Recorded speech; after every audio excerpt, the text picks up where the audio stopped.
What is going on, boys and girls? Welcome back to another episode of High Top Sports Oregon. We've got a jam-packed show for you on this beautiful Friday afternoon. Just a day before, it could be a monster day for the Ducks. Of course, we're going to be live for tomorrow for multiple commitments. Do we have the times for those, Derek the Duck? You know, the last I checked, Trey McNutt doesn't have an official time yet, Okay. and to me, what it sounds like with Jonas Williams is it's gonna be something through Hayes Fawcett. So I'm gonna assume we'll probably hear a little more about that as the day kind of progresses with Jonas. In terms of Trey, though, I'm assuming that one will probably be announced here very, very shortly. Okay, so we'll keep our eyes and ears peeled. How do you find out when we go live? You subscribe and you turn the bell on. We're almost at 1,000 subs, Duck fans. We asked for you to show some love last video, and by golly, you did, and we appreciate it, Ducks. You guys like to get buck rowdy with it, and we love it. But we got some great news to talk about. Well, some sus news. Could be a flip watch, another flip watch on the Duck Trail, which we talked about this being. That's when you're out top, you're an easy target. First big official day in the Big 10 for the Ducks. Got the cool commercial that was rolled out. Fantastic stuff. Got some betting lines for the Ducks. I think it's an absolute giveaway. And then practice. Obviously, we got some fall camp going on. Got to talk all about that. It looks like Lanning's keeping the gates tight shut, or locked shut, tightly. Not letting everybody in there. But first order of business, Dallas Wilson, 5-star wide receiver, currently committed to the Oregon Ducks. The Miami Hurricanes, somebody that's been a thorn in your side. Not really a thorn. I can't say thorn. Maybe more like a gnat. Just annoying, right? Think like not giving Oregon any credit or landing any credit, all thinking it was Mario Cristobal. It's nonsense. We know this. But they're not going away. They're coming after a big-time wide receiver. They're doing after Florida as well, and somebody that has been part of their poaching. They are dangerous. But I'm going to give you my thoughts and then let you go. They're usually dangerous because they throw a bag.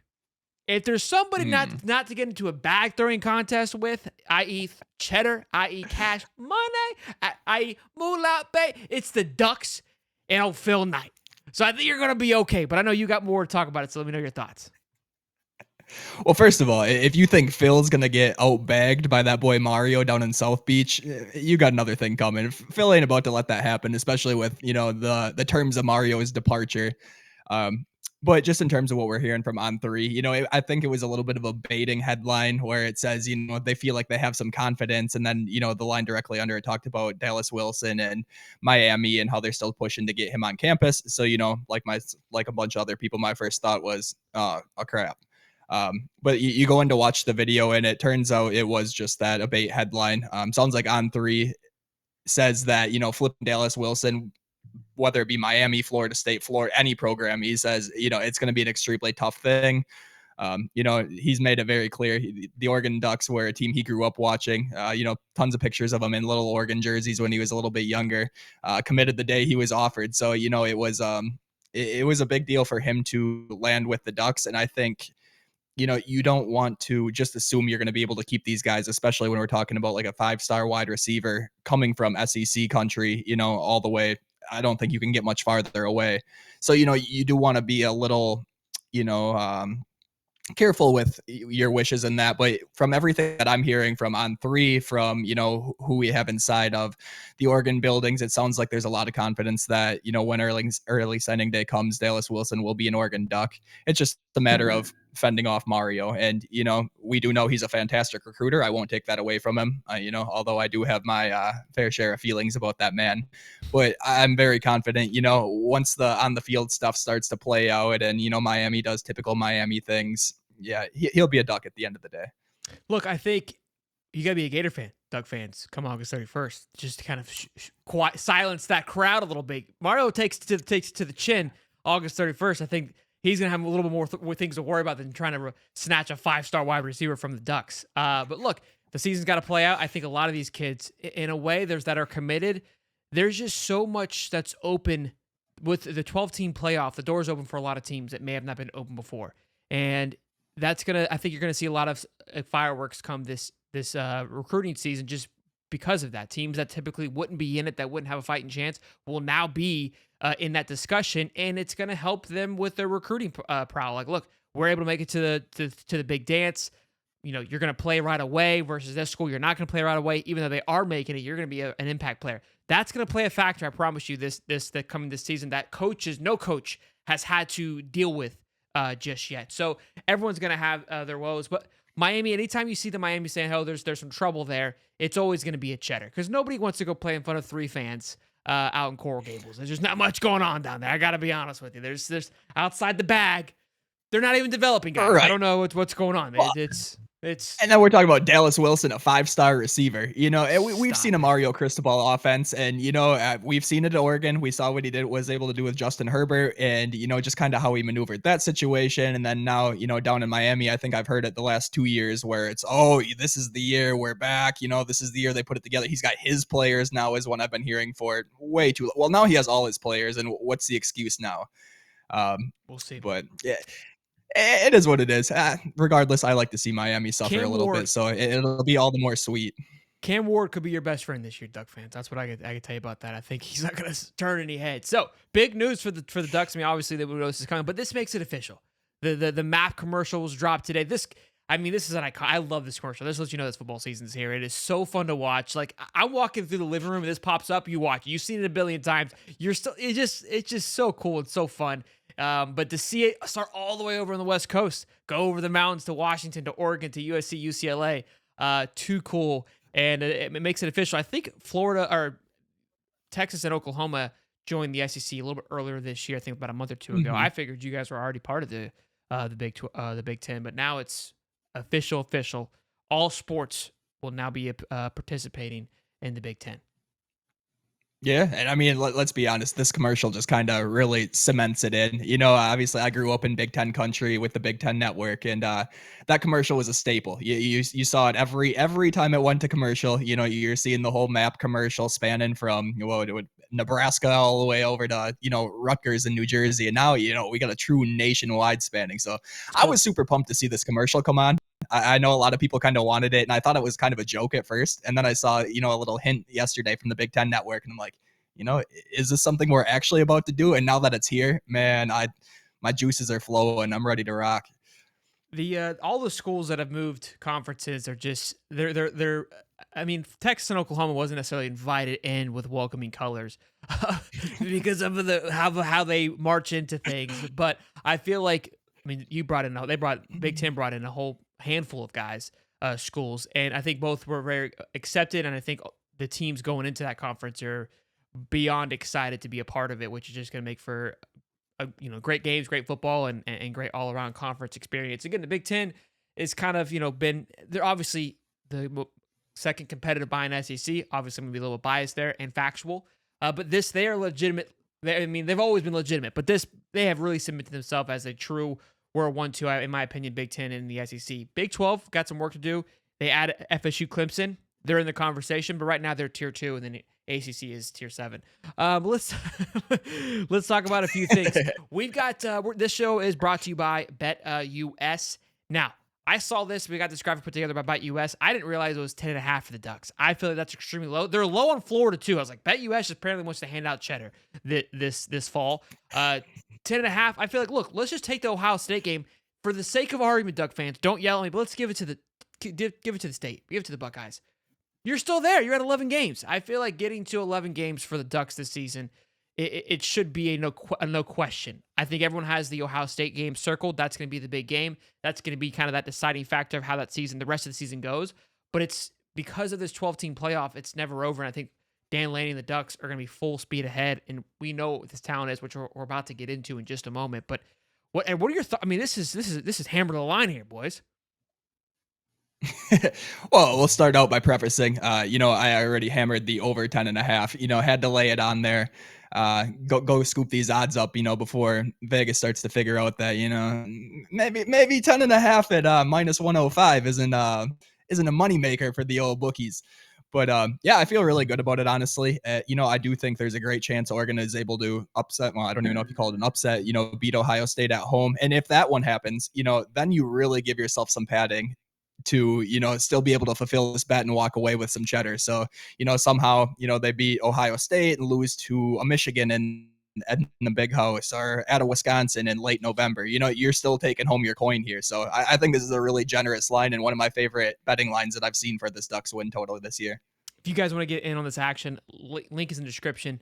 Click on that bad boy. Bet US is running a promotion right now. If you sign up, you get your first 3 deposits. You get 125% of your deposit up to $2,000. I mean, absolute giveaway. Absolute. Shazam. Florida, if you guys wanted to make extra cheddar, the Gators line's 5.5. As a Gator expert, that's wild. I thought it was like, or no, it's 4.5. Excuse me, it's 4.5. 4.5. It's 5.5 And everywhere else, which is obviously disrespects me, but 4.5, you're just punch me in the nuts. Like, what's up, bro? I almost wanted to hit him back, like, yo, is this a typo? Like, this is wild, bro. Come on, Dude, bro. I know you texted me the line yesterday when it was first coming out, and I kind of looked at it and I was like, God damn. So, there are two bets that I placed, and let's just say they're both high top teams, and I took the over with confidence. So I'm feeling good, man. Bet.us, they're going to bring me some cheddar this yeyear. I can't wait, man. Let them bring you guys some cheddar. Let's talk about it, though. Let's talk about this team. Let's talk about why they're going to get to 11 plus wins this year and then some. Look, I think that takes into consideration bowl games, right? So even if you do lose a game, you get the bowl season. Typically, that is a factor. So even more so reason why. What are we hearing? I know we're getting little tidbits here and there, but what's the vibe coming out of this first week of camp so far? Yeah, so maybe we'll start off. One thing we know about how Dan Lanning and Oregon in general runs their ship is, it's very tight-lipped. The media has very limited access to these camps and, what they're able to see and actually take from and, give out to the public. So I think we were talking about it earlier, somewhere between like 5 and 7 practices this year. The media gets 10 to 15 minutes a piece at these practices. So, mind you, what we're getting from outside media is just a little blip on, the full spectrum of what's going on. Exactly. Where we're getting a lot of information from comes from, the post-practice interviews with Dan or Tosh or when players are able to speak. So, it's just take everything with a grain of salt. And obviously, they're only going to give out what they want their fans to understand. Now, with that being said, the one thing that struck me as a great positive that I saw from Dan, Tosh, and Will Stein in their post-practice interviews in both days were really emphasizing how Oregon had a great practice, tons of effort, and they were well prepared. Now, I know, kind of coming off, that doesn't sound like a massive compliment, but, understanding how Dan Lanning speaks about his team, especially when we're talking about getting better, to have him come out and say he thought it was a great practice and everybody's dialed in, it really tells you that everybody on that roster is kind of buying into this message that this team's preaching this year and understands, just how capable they are and, what they can do in the college football playoff if they're fortunate enough to make it that far. But, truly, we've only heard great things out of camp. One thing I know we've heard kind of frequently is the adjustment period for a lot of these transfers and true freshmen coming into the program for the first time, just kind of getting their feet wet. Talked about the quick adjustments. I know one that was mentioned in specific was Evan Stewart, how he was able to come in right away, grasp the new concept because it is vastly different from what he was running over at Texas A&M. Dan mentioned there's some slight overspill from the two offenses, but in reality, he's learning a whole new offense altogether, picked it up very quickly and is excelling like we would expect him to do. I mean, kind of the same with the quarterbacks. Obviously, we have 2 new quarterbacks in Dylan Gabriel and Dante Moore coming in and learning a new system. Those are probably the 2 where it's most important. They're able to grasp the concept the quickest. And it sounds like they're able to do so with flying colors. I know Dan and Will Stein have both mentioned how they were able to pick up the playbook really easy and have begun to, model themselves into the leaders of this program, even though, they might be some of the new guys on there. So that's really, exciting news to hear, especially from those 2 quarterbacks. I know there's a ton of hype around those guys. And then, there's just kind of a different feel around it. If you go back and watch Dan Lanning's post-practice interviews from the last 2 years, and then now, there's just a whole different demeanor to what he's bringing. The players, kind of how they talk about things. It seems a very, business first mindset, which, a lot of programs, they're going to come out and say, we're focused, we're this, but it just feels different to me, like like a lot of our viewers right now. I've sat through tons and tons of Duck seasons where we've had, expectations everywhere from going to a national championship to our, post Willie Taggart era where we had 4 wins in a year. And to me, this is the first year where I can really sit back and take a look at what's going on and just kind of the demeanor around the program and say it's different. The energy is different. So, we'll see how that translates, but I don't know, man, that's from just these little glimpses we're getting. I'm super pumped. And I think this year's team by far will be the, most talented team that Oregon has ever fielded. I was going to ask about how Stewart and Gabriel were adjusting. So that's I think the big question mark, right? Those are going to be your 2 biggest points. Coming off Bo Nix for the last 2 seasons, an incredible, contributor to that team. There's a lot of question marks on how Gabriel would adjust to this. So great to hear that he's doing. Evan Stewart, obviously, absolute beast, 5-star wide receiver. You would expect him to hit the ground running. Look, you're going to have that still that gap, right, of learning each other, their comfortability with one another, having that chemistry. I think that's going to see that. I know that schedule kind of takes a few games to get ramped up. That favors you guys. As much as I love Florida's schedule and it being tough, look, there is a component to having a couple of those cupcakes early on to find your rhythm. There is a preseason, right? You really don't get the chance to figure things out in college football. So with all the movement, I think it's going to be huge for you guys. And look, right now, I mean, like you said, everybody I think is feeling positive across the nation, and I love it. We call it talking season. I call it sexing season. You know why? Because when you're sexing, you say some things that you and her both know damn well, and you ain't gonna get it done. But when you're behind that keyboard, nobody's around, you have all the swagger and the confidence in the world. You can't tell me what I can't do, baby. And that's where we're at. We're in sexy season, boys. And I'm saying all the dirty things, baby. I'm getting everybody riled up. So I love it. Good stuff. Tomorrow should be a big day for the Ducks. Today, big close to week 1 for fall camp. We got 3 weeks left already, like that. Well, 4 weeks. Excuse me. Yeah, 4. I'm a little ramped up. Boys, smash the like button. Subscribe. We got to get there by Sunday. We only need like 110 subs. What are you doing? Smasher. Come on, guys. We got it. Let's get there. I appreciate you guys as always. I'm Shelton. That's Derek the Duck Zelmer. We'll see you guys in the next one. Peace and love, baby.